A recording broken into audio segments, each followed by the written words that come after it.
It's not about trying to be hip or cool with the young ones, or saying, hey, I went to this concert, right? It's nothing like that, right? Trying to prove that you can be young. Yeah. That we have to do as leaders is that you have to understand that you have to adapt to them. Yeah. Right. You can't force them into a mold that you want them to be. No. Because if you do, they'll just leave. If there's open communication, then that means that you're an approachable leader. Yeah. And I think that's really important to be a good leader, is that you're approachable. Yeah. Yeah. To have that open door, right? That somebody can come and ask anything. Or nowadays that I have my open screen. Yeah. There's different types, right? 100%. Yeah, that can be the silent one, right? That can be the active one. That can be the outgoing one. That can be the one that will never turn on their camera, right? For sure. One that will never call you, but will only text, right? There's all kind of different styles and behavior. Well, that's the beauty. I mean, that's especially as we look at the generations coming through. And also have room for that development, right? Because it has to be there. For sure. Again, they're not going to adapt to us. We have to adapt to them, and if we don't, then it's going to be a tough battle. Yeah. But it's going to be a fun battle, right? I mean, it's a new generation, so deal with it, work with them, get excited about it. Somebody else did it before, right? Because we were the young. Exactly. And we were new at one point in time. They thought we were a big pain in the butt. Yeah. So. It's all That's not the way we did it back then.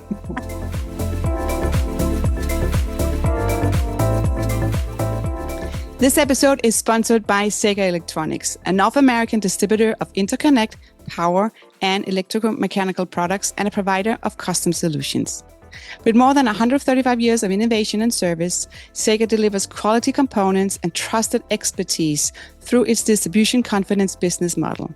Headquartered in Middleborough, Massachusetts, Sega supports customers across North America with a network of sales representatives, power system engineers, and strategically located service centers. Their 2 distribution centers total over 268,000 square feet, along with a 47,000 square foot custom solution center in Texas, all designed to keep technology moving forward. Learn more at Sega.com. What if you can learn real leadership strategies from the people actually shaping the future of electronics, supply chain, and manufacturing? Welcome to the Leadership Manufacturing Podcast, where we are shaping the next generation of industry leaders. Each episode delivers actionable insights and people-first strategies from executives, innovators, and chain makers who know what it takes to adapt, motivate, and lead forward. And according to McKinsey, companies that invest in leadership and skill development are 1.5 times more likely to maintain high performance. And that's the power of leadership done right. And that is what this show is all about.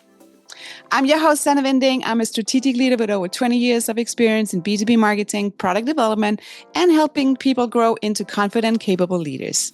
You will hear practical lessons, honest conversation, and real-world tools that leaders are using to communicate better, building stronger teams, and also drive sustainable growth. So follow the show, subscribe, join me on YouTube, or visit the website. Just search for Leadership in Manufacturing.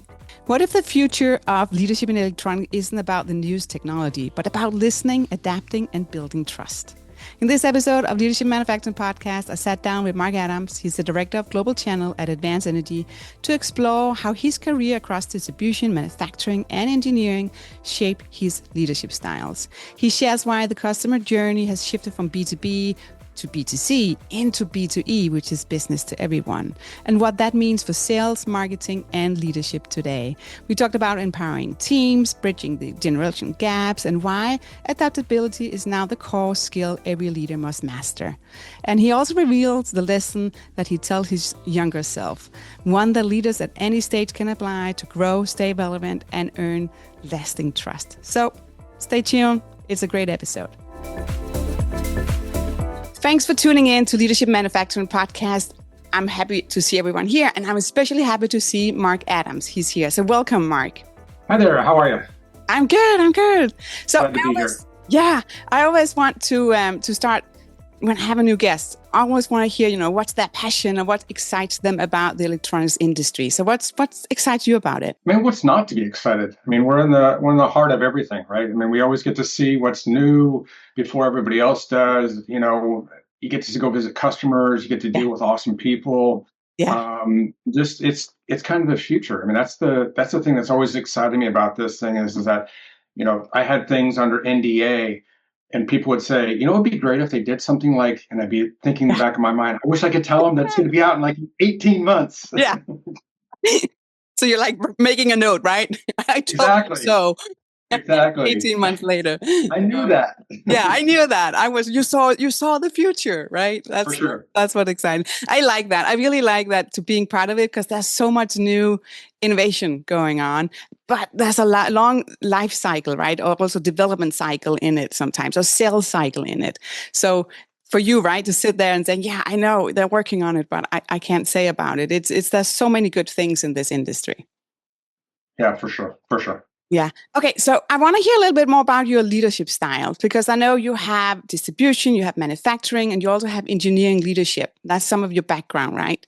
So if you can share a little bit of your leadership styles, how have you developed it over the last couple of years?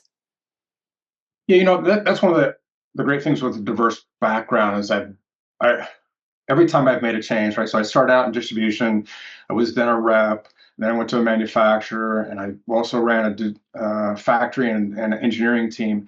What I always did is always remember what I didn't like in the previous position, Yeah. right? And then I was always ended up dealing with those people. So, a lot of it about the leadership and the growth is just remembering what you've had in your background. Yeah. Right. I've never said, people always say, what do you wish you could do over? I Yeah. don't know if I would do anything over because it's made me who I am. Right. Yeah. If you can remember those things, you can avoid the pitfalls, and also just how you deal with those. That gives me a lot of diversity. So when I'm working with people, I've been there and done that. Right. Yeah. So marketing people on my team be like, well, I don't understand distribution. I'll be like, well, let me tell you. I can tell you from a customer's point of view. Yeah. I can tell you from a manufacturer's rep point of view, or I can tell you from being within distribution. Yeah. And give you different points of view. And I think that allowing them to see it from a different angle other than the direct angle that you have, I think that helps them understand. And a lot of times there's an aha moment. Okay, now I understand what they're trying to do. Yeah. Now I can with them and work with them better. Yeah. So what I'm hearing you saying as well, right? By having these different hats on, because you have the experience in these different seats, that's also how you can actually engage and develop new talent of where you're sitting today. Absolutely. Absolutely. And I also, my style is also, I want them to bring a solution to the table, right? Yeah. I mean, it's not that I'm quizzing them or anything else. And a lot of times they'll come to me looking for an answer, and I'll be like, well, what would you do? Yeah. And then let's talk about how you came up with that decision, and maybe some things you could think of, or other considerations to get to what the correct answer. And I don't always have the correct answer. No. But it's just input to put it in there to come up with a solution. Yeah. So any advice, because again, right, there's so many different generations right now out there, and especially also in the electronics industry. So any good advice of how to bridge that gap? Because I'm sure we all have a different style of leading or listening. Yeah, for sure. I mean, I think that, I think you have to be a listener. I mean, I think that is so important, right? And really be an active listener, right? Yeah. Not just hear it, always thinking about what are you going to say afterwards, but listening and understanding their perspective, and understanding that, to your point, there's generations, right? There's a mix of people, and sometimes it's just an experience. So listening and trying to understand really where they're coming from, and what they're asking for, that you can get back to them. So I think that's just so. It's not about trying to be hip or cool with the young ones, or saying, "Hey, I went to this concert," right? It's nothing like that, right? Trying to prove that you can be young. Yeah.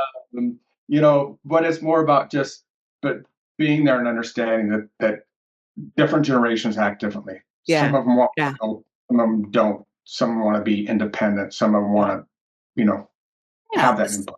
There's different types, right? 100%. Yeah, that can be the silent one, right? That can be the active one. That can be the outgoing one. That can be the one that will never turn on their camera, right? Yeah, for sure. One that will never call you but will only text, right? There's all kind of different styles and Well, behavior. that's the beauty. I mean, that's especially as we look at the generations coming through, right? I mean, I've been going to the ECIA conference for a long time, and I always really appreciated, they're saying the next generation's coming in, and I think Yeah, that's one of the key things that we have to do as leaders, is that you have to understand that you have to adapt to them, yeah, right? You can't force them into a mold that you want them to be, no, because if you do, they'll just leave, yeah, right? And that's the key is, and when you look at some of the statistics out there, is whatever it is by, the young generation, there's more of them in the workforce than the older generation, yeah, right? So you have to adapt, right? They set the rules. Now you can obviously manage, and you can set a lot of rules, but you do have to adapt to them. You can't just put down the old rule book 15, 20 years ago and said this yeah, is the way it's done in this yeah, town, kind of thing. You have to listen, you have to adapt, you have to understand your audience. yeah. That takes me to my next little question then, because when you're saying that, what have you learned, or maybe a new habit, or for your leadership styles, or maybe it's a behavior? What have you changed? Because I'm sure you've learned something. Yeah, again, I think that I have, again, and that's why I love going to the conferences and learning and listening. Right, there's companies out there that are really hiring young.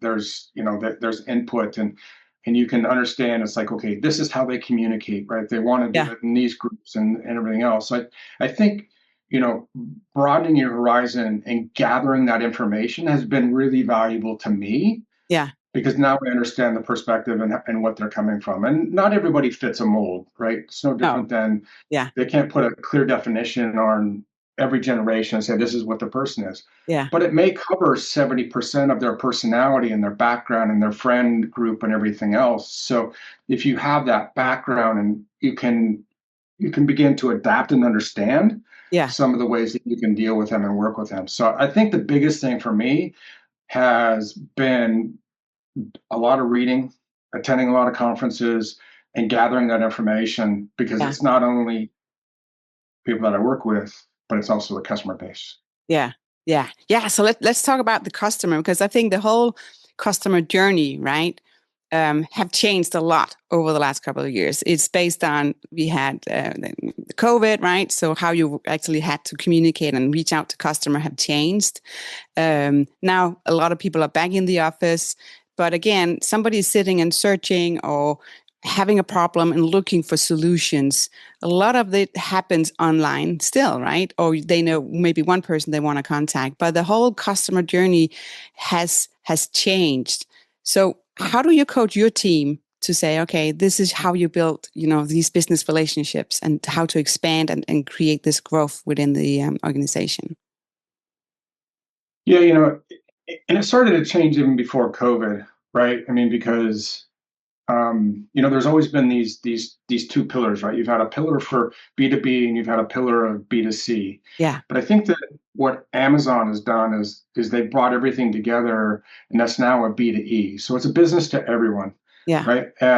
And what we do and how we engage with an Amazon is the same expectation now that we do in our business world, yeah, right? If I click a button, I want to be able to have it now, yeah, right? I want to be able to get my information now.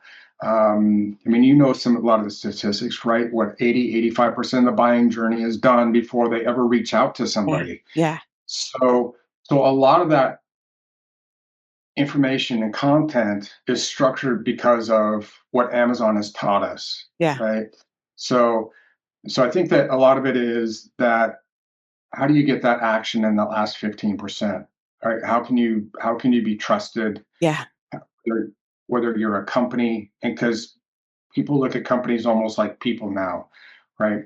I mean, I don't know Amazon, but I trust Amazon, yeah, right? So I do yeah, business with Amazon. I yeah, talk about Amazon like it's a person sometimes, yeah, right? Or any other company.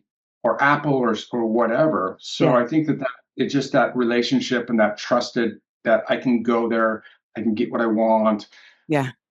and then I can do what I need to do. Yeah. So it's all about having all the information, right? Easy available, easy to search, or if somebody really want to text you or send an email or call you. Yeah. Yeah, it has to be easy. It's not like you're sitting and scrolling and saying, where is that phone number? Or where can I actually ask a question? Because if you get stuck, maybe you jump to somebody else and saying, oh, their website is easier. Or I just know, yeah, you never It's know. the path of least resistance, right? We all have Yeah, a ton of things on our desk, yeah, right? So I need to get something done. yeah, I mean, there's nothing more frustrating than trying to find a phone number yeah, on a website and it's nowhere to be found. It's yeah, like, do you not want my business? yeah. So it's sometimes those platforms can be their own worst Yeah. enemy. But you need to make it easy as well, right? Because we all been there as well when you actually then call up and whatever it could be. And then it's like, oh, we just changed, call now. No, absolutely. And you have those. And you just sit there and I'm like, I call you because I want to talk to a person. Everything else you're mentioning, I can Yeah, and find you that end on up the website. right. Well, and you even end up with those websites. Sometimes it's like, I'm going to give you just a little bit of information, so you're forced to call me. And it's Yeah. like, well, Yeah. I don't have time, Yeah. right? I need to. These things are because I'm multitasking. Yeah. Because don't tell anybody, but I'm on a conference call while I'm researching what else I need to do, Yeah. and now you've told me to call, but I can't because I'm on another call, so I'm going to go Yeah. to another web. Yeah. Yeah. But I think we all been there, right? But it's so important to be in the shoes of that person, right? If it's that engineer, if it's procurement, or if it's distribution, or whatever it is, that person to say, okay, how does it actually feel to sit there, and how can you navigate the website, right? I think it's Again, really, that's really important. why it's the B2E, right? If you just Yeah. remember what you like. I mean, when I was running an engineering team, we were coming up with a software program to configure our power supplies. Yeah. And when I was talking to the design engineer, I said it needs to be intuitive, right? Yeah. I said, at the time my son was 5. He could pick up my Apple iPhone. Yeah. He could start a game, and he could play it without ever reading instructions because it was intuitive to him. Yeah. It made sense that the button on the right side did this, the button on the left side did this. And if you think about those things, there's some intuitive nature into the way that we do things. Yeah. So that's the same kind of thing as the buying journey. It needs to be intuitive. It makes sense that I would go here to get my information, Yeah. or the keyword would be this that I search. So Yeah. I think that's part of the whole program, is if we can take how we know and act, you can Yeah. transfer it really easy. Yeah. Yeah. And then everything is just going faster and faster, right? As you're saying, we have so much on our to-do list and our task and what we need to prioritize. So sometimes as well now you're like, okay, I don't have, right? I need it now and fast. Back to the whole Amazon. We're so used to like looking it up, getting it. It's on the ground the next day, right? And has been shipped. Yeah, for sure. I mean, it's like the Google, right? When you do a search on Google now, and it gives you little AI snippets. It's Yeah. like a lot of information is great. Yeah. It's like an engineer.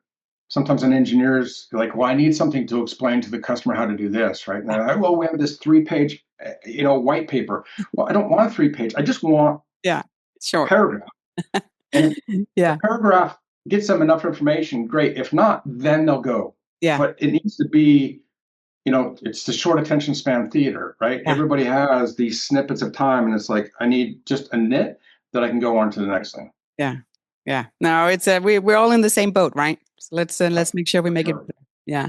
I want to touch a little bit about leadership skills, and you already said, right, that listening was one of the big one. What other kind of skills do you think that, especially with next generation of leaders, what's really important for skill set?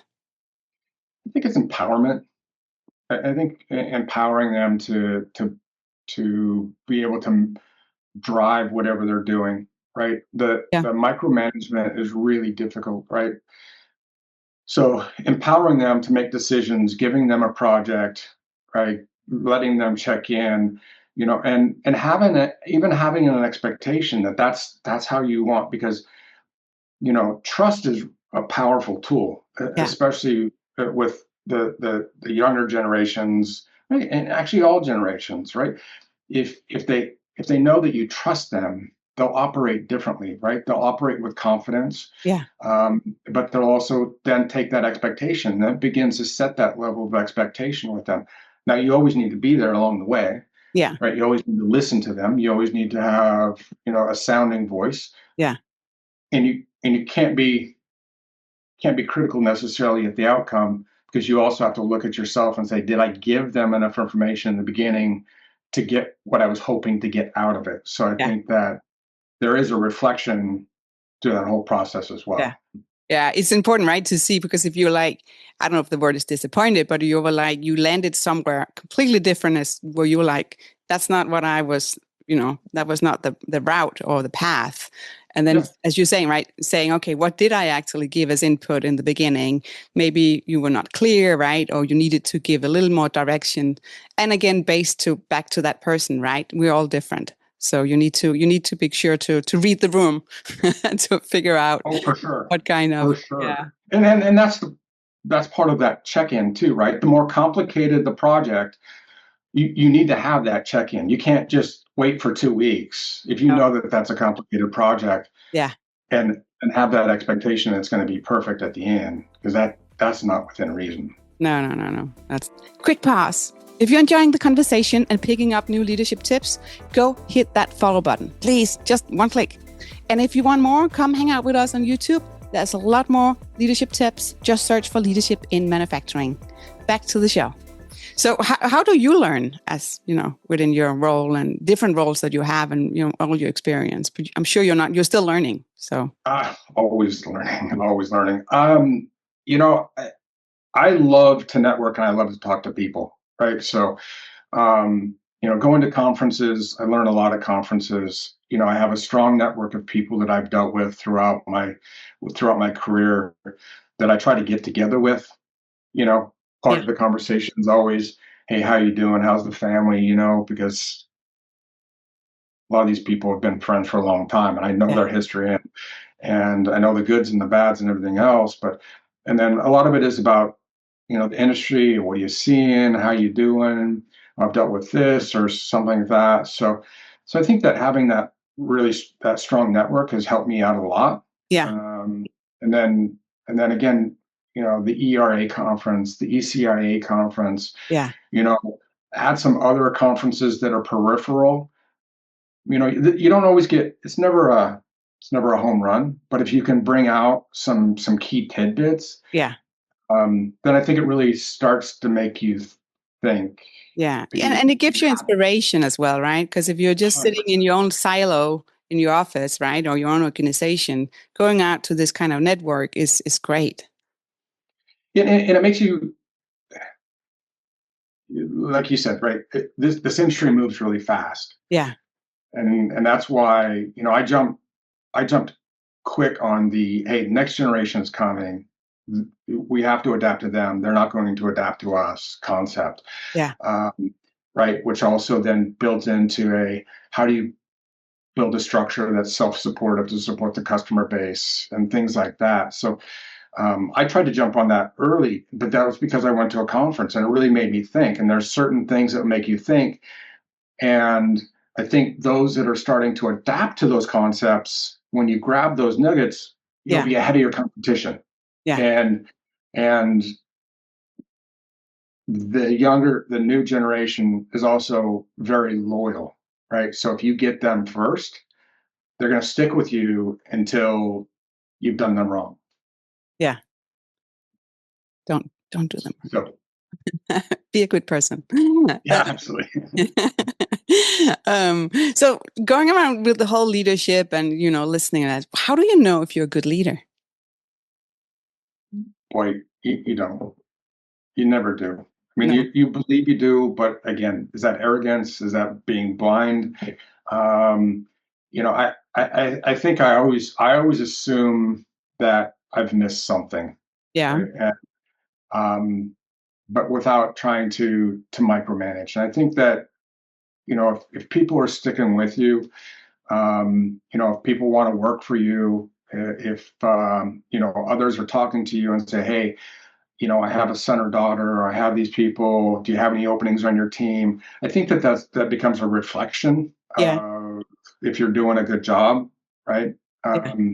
So I think that's one of those things Yeah. that you can't put a measurement on it, but that's one of those indications. Um, so and I think also if I if I have a sense that there's good open dialogue within a team, then if there's open communication, then that means that you're an approachable leader. And Yeah. I think that's really important to be a good leader, is that you're approachable. Yeah. Yeah. To have that open door, right? That Yeah, somebody can, absolutely. yeah, can come in and ask Or anything. nowadays that I have my open screen. Yeah. You're like the new world. Yeah. No. Exactly. So and I can ask in two different ways, because I think if you look back in your career as well, right? Is there anywhere where you like at one point got feedback, or maybe it's also just, advice from somebody, right? Either that could be a mentor or somebody you work together with, or maybe it could be from another organization. Somebody who gave you an advice where you were like, yeah, that's actually really powerful. Like either I need to change my behavior, or it's just an advice to say, hey, this opens up many more doors if I start doing this. Yeah, I don't know if I have any particular piece of advice. I mean, I had some good people in the beginning of my career that really helped me understand the processes and sales processes and things like Yeah. that then allowed me to make it. But I think that the one thing that I always fall back on, and it's never said specifically, but it falls into a lot of conversations, is that people do business with people that they like and they trust. Yeah. Right. And I think that that's one of the biggest things that I've always tried to adhere to. Yeah. And whether it's business or as a leader, that if they like you and trust you, then that's one of the most important things out of everything, Yeah. because then that becomes the foundation of the house. Yeah. That's so important. So important. I like that. And you can see it on if you just look at yourself, right? And your own behavior, right? I'm sure you go to the same place and buy your grocery, right? Because you trust the 100%. place, right? Or you go, there's so many different pizza places you can buy your pizza, but there's one place because you get good pizza and I'm sure good service as well. It's all in there, right? Yeah, and it's one of the things that when I was much younger, I was waiting on tables, right? And I think that dining experiences are something that we can all relate to, right? Yeah. And if you go out and you have a great meal, but the service was terrible, you're like, it was not an enjoyable experience, No. because dining is an experience. Yeah. But if it's a okay meal, but the server was phenomenal, the experience became positive, Yeah. right? And that's kind of that forefront of everything, is that that the face is more important than the meal behind, because the Yeah. face in front can often make up for inadequacy somewhere else. It's no different than if a customer has a problem, right? Just go address the problem, Yeah. right? I, I Yeah. mean, I can't tell you how many times throughout my career that I had problems at a customer and I came out of it better because I addressed it, I Yeah. took care of it, and the customer said, "This is the kind of person, company, Yeah. organization that I want to do business with." Yeah. Yeah. And back to this, right? If you have a customer that have a challenge or a problem, just coming back to them and saying, hey, we're still, investigating, or we're still looking into the solution. So not bringing back and saying, I have a solution now, but just giving them like a little flag of saying, right, we're still working on it. That also Right. gives some kind of trust. Right. So Sure. it's so important. What about, there's been so much disruption, right? I think that's always almost the whole buzzword for many years. There's never a year where nothing happens, right? There's always something happens. So again, how have you navigated all these disruptions and staying, in front of the ship and saying, hey, we're going this way? And, I don't think I am in front of the ship. I don't think you ever are, especially now with AI, right? Because Yeah. AI is going to put a whole, you know, a highway with so many lanes and so many exits and on ramps and everything else in front of you, that I think the biggest thing is stay to your core, right, and what's important to you and your organization. Yeah. and then find avenues and lanes that you can pull in to work to achieve that ultimate goal. I think that, you know, having too much focus is no focus, right? Because you lose sight, and each one of them gets just a small percentage of your time, and I think that's what happens a lot, right? Yeah. That's people always say, "Well, I'm a multitasker," well, you're not. No. So there's lots of Yeah. studies out there that say you're not, and I'm like, well, I'm different. Okay, great, you're different, right? Um, but I think so. I think the key is trying to stay focused, but having a free lane to be able to take time to learn Yeah. and say, does that apply? Can I pull that into my business? Yeah. Again, this goes back to the conferences, it goes back to reading, it Yeah. goes back to YouTube and everything else, and just taking time to continue to learn about snippets. Yeah. I think will allow you to stay ahead of the lanes of traffic if it's at all possible. Yeah. No, I like that. You need to have some flexibility, right? So you can grow as a leader or grow within your position. But if there's no room or time for that, it will never happen. So it's really important that you actually have that kind of conversation, right, with your supervisor or your manager to say, "Hey, For sure. there needs to be this time for personal development." Yeah, and just bringing back those snippets, right? I mean, I'm not playing a lot, so those are great chances to read or to watch YouTube and certain things, and so and then sit back and think about how or could that impact my business, or yeah, no, it doesn't make sense, next. Yeah. So being able to reflect Yeah. and that opportunity without all the emails coming in and everything else. So planes are a great opportunity. Yeah. So when you have like team meetings, anything specific? Is it like status meeting? Is it like a standing meeting, even if it's behind a computer camera? Yeah. So what works for you? I mean, so it's always been so because I've had a wide range. Right now I have a small team, Yeah. so it's pretty easy, pretty simple. But back when I was running a factory or had a design team of 20 people, or trying to get the status meetings, keeping things on task. I Yeah. think that's always the key. And then listening, right? What has come up that Yeah. maybe new or a distraction, or what can be addressed or what can be removed to Yeah. make sure that we understand the barriers. So I think that a lot of it is just making sure that the priorities, and to your point, right, this industry changes fast, Yeah. and so do priorities, because what was a priority 3 weeks ago, Have changed. 2 now moved to Yeah. 4. Now Yeah. you have a new number 2, right? Yeah.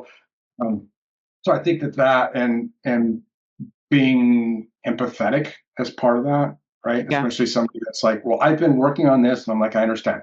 It's not that but you just have to realize that things change, and Yeah. there are a lot of things that outside of our control. So we'll control what we can, but everything else, we just have to be flexible. Yeah.